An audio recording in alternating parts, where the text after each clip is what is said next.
Good evening, నేను miss Telangana రాష్ట్ర ప్రభుత్వము సంక్షేమ పథకాల అమలు పేరుతోటి తీసుకువచ్చేటువంటి రుణాలను ఏం చేస్తుందో చెప్పాలని కేంద్ర కార్మిక శాఖ మంత్రి కిషన్ రెడ్డి గారు ప్రభుత్వాన్ని డిమాండ్ చేయడం అనేది జరిగింది. ఈరోజు బీజేపీ మహిళా మోర్చా ఆధ్వర్యంలో గన్ పార్క్ వద్ద జరిగినటువంటి ధర్నాలో ఆయన పాల్గొని ప్రసంగించడం అనేది జరిగింది. ఈ సందర్భంగా ఆయన మాట్లాడుతూ ఇక్కడ కాంగ్రెస్ పార్టీ ప్రభుత్వము అధికారంలోకి రావడానికి మహిళలకు మహాలక్ష్మి పథకం ద్వారా నెలకు 2500 రూపాయల ఆర్థిక సాయాన్ని చేస్తామని వారు హామీ ఇచ్చారు.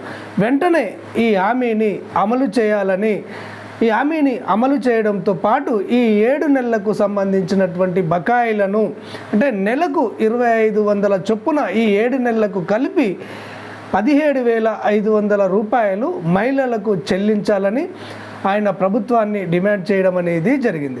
ఈ పథకాన్ని అమలు చేయకపోవడం వల్ల 20,000 కోట్లను మహిళలు నష్టపోయారని చెప్పేసి కూడా ఆయన అనడం అనేది జరిగింది. ఇక తర్వాత ఇక్కడ ఆసరా పెన్షన్ల హామీని కూడా వెంటనే అమలు చేయాలని, ఇక్కడ వికలాంగుల పెన్షన్ను 4,000 రూపాయల నుంచి వెంటనే 6,000 రూపాయలకు పెంచాలని, అదేవిధంగా ఈ 2,016 రూపాయలు పొందుతున్నటువంటి పెన్షన్దారుల పెన్షన్ను కూడా 4,000 రూపాయలకు వెంటనే పెంచాలని, ఈ పెంచడంతో పాటుగా 7 నెలలకు సంబంధించినటువంటి బకాయిలు ఏవైతే ఉంటాయో ఇక్కడ వికలాంగులకు 7 నెలలకు నెలకు 2,000 చొప్పున 14,000 రూపాయల బకాయిలను కూడా చెల్లించాలని, అదేవిధంగా 2,016 రూపాయలు పొందుతున్నటువంటి వారికి నెలకు 2,000 రూపాయల చొప్పున 14,000 రూపాయలను 14,000 రూపాయల బకాయిలను కూడా చెల్లించి ఇచ్చిన హామీని నిలబెట్టుకోవాలని కిషన్ రెడ్డి గారు ప్రభుత్వాన్ని డిమాండ్ చేయడం అనేది జరిగింది. ఓకే ఫ్రెండ్స్, క్లారిటీగా అర్థమైంది అనుకుంటాను.